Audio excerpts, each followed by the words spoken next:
네, 테마과의 시간으로 자리 이동해 보겠습니다. 오늘도 이정민 팀장과 함께 할게요. 어서 오세요. 네, 안녕하세요. 네, 안녕하세요.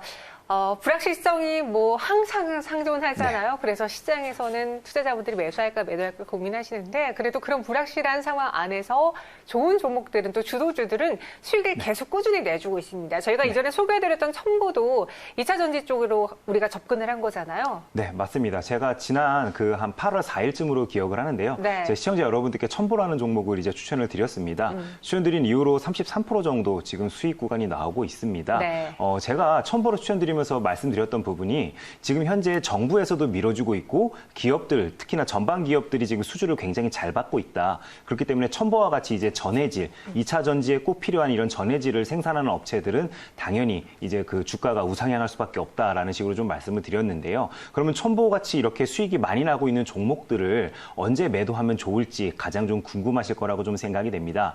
저는 이제 그 첨보 같은 종목들이 지금 추세를 그리며 상승하고 있기 때문에 LG화학을 좀 눈여겨보자라고 좀 말씀을 드리겠습니다. 오늘같이 주가 지수가 어떻게 보면 하방 압력을 굉장히 많이 받고 있죠. 실제로 지금 널뛰기 장세를 이어나가고 있는데 이럼에도 불구하고 LG화학이 오늘도 지금 현재 상승하는 모습을 보여주고 있습니다. 그래서 전반 기업들의 주가가 꺾이지 않는다라면 첨보도 지속적으로 좀 가지고 가서 수익률을 좀 극대화시킬 필요가 있다. 이렇게 좀 말씀을 드리도록 하겠습니다. 네, 첨보 공략주 저희 한번 리뷰해 드렸고요. 같이 LG화학이 또 눈여겨보자라고도 더해주셨어요. 그럼 오늘의 테마가의 주제는 또 무엇일까요? 새로운 주제 확인해 보도록 하죠. 미국 5G 시장 주목하라 수혜주는이라고 하는데 저도 옛날에 이제 5G 랠리가 엄청나게 나왔던 작년이었나요? 그 당시 이제 KMW를 대장으로 꼽아주셔서 수익을 많이 냈던 기억이 있어요. 지금 또 업황의 분위기가 달라졌는지 봐야 되는 이유부터 전해주세요.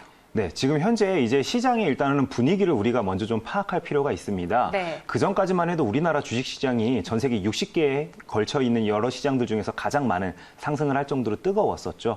그 이제 뜨거운 배경 중에는 하나가 바로 K-방역이 있을 것 같습니다. 네. 근데 지금 최근에 이제 시장 분위기가 K-방역이 점점 무너지는 게 아니냐 이런 우려감이 많이 나오고 있습니다. 그러다 보니까 거기에 따라서 시청자 여러분들께서도 아마 대응이 좀 힘들지 않았나 이렇게 좀 생각이 되는데요. 이렇게 시장이 흔들릴 우리가 딱 한 가지만 좀 생각을 하면 될 것 같습니다. 뭐냐면요. 간단합니다. 정부에서 어떤 산업을 밀어주고 있고 어떤 섹터에 대해서 이제 예산을 집행하고 있는지만 우리가 좀 바라보면 될 것 같은데요. 네. 이번 정부에서 지금 지속적으로 이야기하고 있는 부분이 바로 디지털 뉴딜과 그린 뉴딜입니다. 이 그린 뉴딜과 디지털 뉴딜이 실행이 되기 위해서는 당연히 5G 서비스가 이제 기본적으로 좀 시장에 깔려 있어야 되는 부분이 있다 보니까 우리가 이런 부분을 눈여겨볼 때 아마 5G 시장을 좀 다시 한번 좀 공략해 볼 필요가 있다 싶어서 오늘 이렇게 주제를 좀 준비해봤습니다. 그럼 이 정부의 주도하에 있는 게 국내에서도 있지만 미국에서도 이루어지고 있고 네네. 그중에 대표적인 이벤트가 지금 5G 주파수 경매잖아요.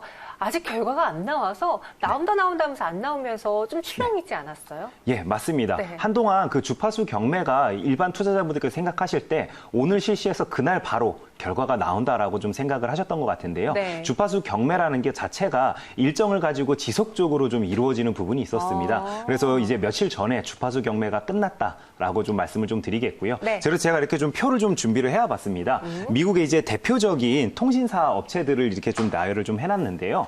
기존까지만 해도 미국에서는 이제 그 주파수 대역을 이미 작년에도 한번 이렇게 경매를 통해서 이제 진행을 좀 했었습니다. 그때는 이제 고주파수 대역이라고 해서 28GHz 이상의 주파수 대역을 경매를 좀 실시를 했었었는데요. 이번에 실시한 경매 같은 경우에는 이제 3.5GHz에서 3.7GHz 사이에 이제 그 중대역대 주파수 대역을 좀 경매로 진행을 한 부분이 있다. 이렇게 좀 생각을 해주시면 될 것 같습니다. 근데 미국도 지금까지 계속 문제가 되었던 부분이 어떤 부분이 있냐면요. 우리나라 같은 경우에도 5G 서비스를 쓰시는 분들이 가장 애로사항을 느끼는 거는 비싼 요금제를 쓰면서도 5G가 원활하게 이제 이용이 좀 안 된다라는 부분이 있겠죠. 근데 미국은 땅덩이도 우리나라보다 월등히 크죠. 그렇기 때문에 그런 민원이 우리나라보다 월등히 더 많이 발생했을 것으로 생각이 됩니다. 그러다 보니까 이번에 그 미국 같은 경우에도 조금 더 커버리지 영역 자체를 넓히기 위해서 중대역 주파수대를 개방을 했다라고 좀 생각을 해주면 될 것 같은데요. 대표적인 통신사로는 이제 버라이즌을 좀 말씀 좀 드리고 싶습니다.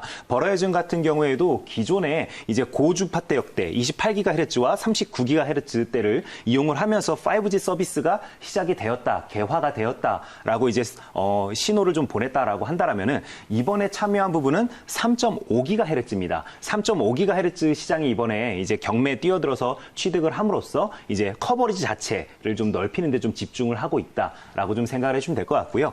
버라이전을 이제 봤다라면은 우리가 같이 좀 봐야 될 게 바로 AT&T가 되겠죠. AT&T 같은 경우에도 35개 도시에서 고대역대 주파수를 이용해서 5G 서비스를 시작을 했었습니다. 시작을 했었고 그 외의 지역에서는 굉장히 낮은 850MHz면은 LTE 정도의 속도밖에 안 나온다라고 좀 생각을 해주면 되겠죠. 이것을 이용해서 서비스를 계속 이어나가고 있었는데 아무래도 이런 식으로 해서는 5G라고 서비스라고 얘기하기에는 좀 무늬만 5G다라고 좀 소비자들이 이해할 가능성이 높겠죠. 그러다 보니까 이번에 똑같이 3.5GHz 경매에 참여를 함으로써 어떻게 보면은 전반적으로 미국 전역에서 5G 서비스가 열릴 수 있도록 업체들이 신경을 많이 쓰고 있다.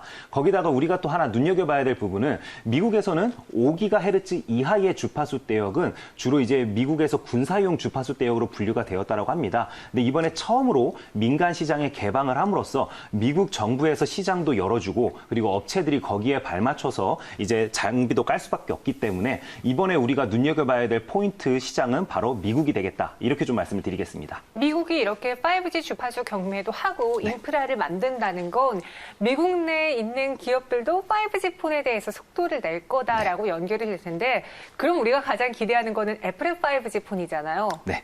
맞습니다. 나올까요? 네. 우리가 그 주식 투자하시는 분들은 흔히 이제 가을이다라고 하면은 당연히 애플의 이제 아이폰 이제 신제품을 좀 떠올리실 건데요. 네. 일반 투자자분들 같은 경우에도 이런 식으로 떠올리는데 당연히 이제 뉴스에서도 많이 거론이 될 수밖에 없겠죠. 그래서 뉴스가 안 그래도 얼마 전에 나왔습니다. 그래서 제가 이렇게 좀 캡처를 해왔는데요. 네. 아이폰 신제품이 이제 국내 출시되는 모델에 28GHz 안테나를 탑재를 한다라고 이제 기사에 써 있죠. 말이 좀 어렵게 되어 있는데요. 쉽게 얘기하면 아이폰에서 처음으로 5G 핸드폰이 출시가 된다라고 좀 생각을 해주시면 될 것 같습니다. 이게 근데 굉장히 시사하는 바가 큽니다. 우리가 그동안 애플 이제 브랜드를 좀 떠올리면은 흔히 했던 얘기들이 바로 이제 혁신의 아이콘이다라고 많이들 좀 이야기를 했었었죠. 근데 사실 애플이 혁신을 하드웨어적인 측면에서 안 한 지는 굉장히 오래됐습니다.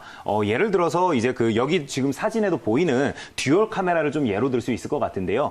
기존에 이제 그 시장 참여자들 같은 경우에는 가장 많이 좀 공격적으로 카메라 모듈을 늘렸던 데가 바로 중국 스마트폰 업체들입니다. 거기에 발맞춰서 이제 삼성도 이제 스마트폰의 카메라 개수를 늘리는 방향으로 많이 좀 이제 진행이 되었었죠. 근데 가장 마지막에 듀얼 카메라를 탑재한 게 바로 애플의 아이폰이 되겠습니다. 그 정도로 이제 하드웨어적인 특히나 이제 신기술을 탑재하는 부분에 있어서는 애플이 굉장히 좀 보수적으로 지금까지 움직였었는데 그런 애플이 드디어 5G 폰을 내놨다는 거는 어느 정도 이제 그 인프라 자체가 좀 5G 서비스를 이제 좀 제공하는 데 있어서 이제 좀 적합하다라고 아마 애플이 판단한 게 아닐까 이렇게 좀 생각이 되는 부분이 있습니다. 거기다가 또 하나 좀 중요한 포인트가 있는데요. 이제 통신 장비 업체들 같은 경우에도 그동안에 좀 보수적으로 움직였던 부분들이 있습니다. 왜 그러냐면은 애플 같은 경우에는 단일 모델을 이제 어떻게 보면은 서비스를 주로 많이 하는 편인데 워낙 또 판매량도 많죠. 거기다가 이제 그 워낙 이제 골수 팬들이 많다 보니까 이제 그 시장에 미치는 영향, 특히나 이제 트렌드 변화에 민감하신 분들이 많이 쓰다 보니까 이제 좀 시장을 주도하는 측면이 있었습니다. 그동안 5G 서비스를 이용하시는 분들이 이제 이용할 컨텐츠가 없다라는 부분에서 가장 많이 좀 이제 그 갈증을 느끼셨을 텐데 애플이 이런 식으로 5G 서비스가 가능한 이제 그 어떻게 보면 단말기를 내놨기 때문에 5G와 관련된 이제 서비스들도 여러 가지가 이제 컨텐츠적인 측면에서 좀 생겨나지 않을까 이런 식으로 좀 기대가 되는 측면도 있습니다. 여기에 더불어서 국내에서도 5G에 대한 투자는 지속돼서 이어지고 있습니다. 5G 폰을 벌써 갖고 계신 분들도 많고 상용화가 되어 있는데 아직 모자란 상황이잖아요. 네, 그리고 맞습니다. 여기에 디지털 뉴딜의 그 정책 수혜도 볼 수 있죠. 네, 맞습니다. 지금 현재 정부에서는 5G 서비스를 이용하는 이제 그 이용객들이 전체 이제 그 스마트폰 이용객의 한 70% 정도까지 도달하는 데 있어서 2025년도까지를 이제 지금 현재 계획으로 좀 잡아놓은 상황인데요. 일단은 지금 그린 뉴딜과 디지털 뉴딜을 통해서 이번 정부는 코로나19로 인해서 침체되어 있는 경기를 살리고자 많이 노력을 좀 하고 있죠. 그리고 거기에 발맞춰서 뭐 계획도 발표하고 예산도 집행하겠다는 이야기도 계속 지속적으로 나오고 있습니다. 그래서 제가 이런 식으로 좀 표를 준비해왔는데요. 네. 대표적으로 이제 디지털 뉴딜과 그린 뉴딜을 이제 통해서 정부가 이제 좀 지향하고 있는 바로 그 그림인데요.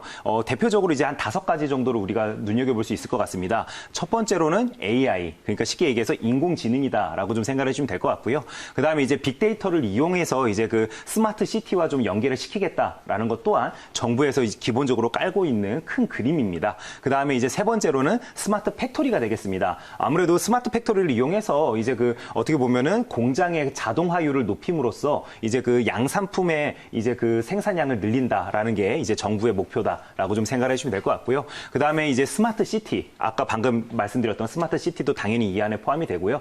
가장 기대가 많은 부분은 당연히 자율차가 될 것 같습니다. 그래서 이런 식으로 5가지의 항목에서 정부에서 가장 많은 신경을 쓰고 있고 실제로 예산을 집행하기 위해서 현재 노력을 하고 있는 상황인데요.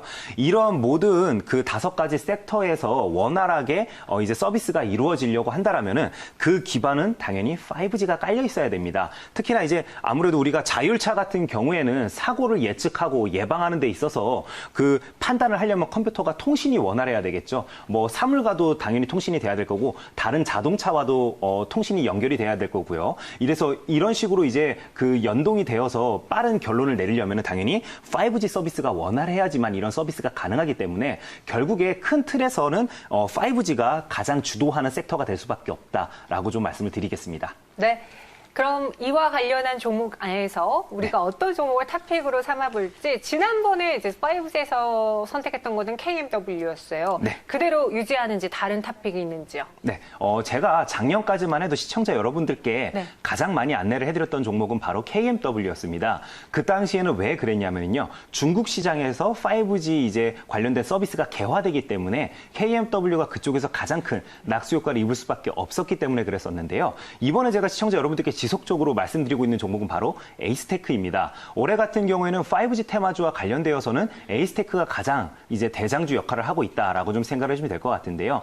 에이스테크의 이제 가장 어떻게 보면 탑 벤더사로 분류될 수 있는 부분들이 삼성전자와 바로 에릭슨이 될 것 같습니다. 그래서 뭐 에릭슨이 예를 들어서 미국에서 가장 많은 수주를 하든 또는 삼성에서 가장 많은 수주를 하든 어차피 동사는 양쪽 이제 회사에 모두 다 탑 벤더사로서 납품을 진행하고 있기 때문에 무조건 좀 낙수 효과를 입을 수밖에 없다라고 좀 말씀을 드리겠습니다. 그 다음에 지금 에이스테크 같은 경우에는 6월 달부터 신임 대표님이 이제 취임을 하셔서 지금 현재 근무를 하고 계신데 삼성 출신이시죠. 그리고 원래 에이스테크 자체가 임원들이 삼성 출신 분들이 굉장히 많은 걸로 유명합니다. 거기다가 삼성전자가 실제로 에이스테크 지분도 일정 부분 보유하고 있기 때문에 삼성과 굉장히 밀접하다. 그래서 삼성에서 미국에서 이제 그 어느 정도 실적이 나온다라면 자연스럽게 에이스테크로 그 낙수 효과가 이어질 수 있는 연결고리가 마련이 되어 있다. 이렇게 좀 생각을 해주면 될 것 같고요. 마지막으로 이제 그 올해 5G 테마의 대장주다라고 좀 말씀을 드리겠는데 올해 시장에서 나타나고 있는 특징이 이렇습니다. 대장주들이 제일 잘 갑니다. 제일 잘 가고 어느 섹터가 되었든지 간에 추세를 그리며 상승하는 종목들이 웬만해서는 꺾이지 않는 게 가장 큰 특징이기 때문에 5G 테마주에서 내가 포트를 좀 채워야 된다라고 생각하시는 분들이라면 당연히 에이스테크가 탑픽 종목으로서 들어가 있어야 된다라고 좀 말씀을 드리겠습니다. 네, 그럼 에이스테크 차트 보면서 이야기해 볼게요. 저희가 어제 시청자 궁금해 시간에 다뤘는데 네. 고가권 안에서 횡보하고 있기 때문에 네네. 지금 투자자분들이 떨어질 때 살까? 아니면 지금 내가 샀다 물리면 어떡하지? 고민하시는 것 같아요. 괜찮아요? 네, 고민하실 때는 제가 항상 말씀드리는 게 극소량이라도 일단은 좀 포트에 좀 담아놓자라고 맞아요. 좀 말씀을 정찰병을 드리는데요. 보내야 돼요. 맞습니다. 정찰병이라도 보내놔야지만 네. 내가 관심을 가지고 더 바라보는 게 아마 주식 투자가 아닐까 싶습니다. 저 같은 경우에도 제가 6월 달에 10,000원에 추천을 드렸었는데 벌써 이렇게 30,000원대까지 올라가는 모습을 보여줬습니다. 그래서 제가 시청자 여러분들께 지금 그러면 어느 가격대에 좀 사면 좋을까를 좀 물어보신다라면 저 같으면 살짝 눌릴 때 그래도 이제 기간적인 조정을 통해서 그때 좀 이제 담아가는 모아가는 측면으로 좀 접근하는 게 좋지 않을까 생각이 되고요.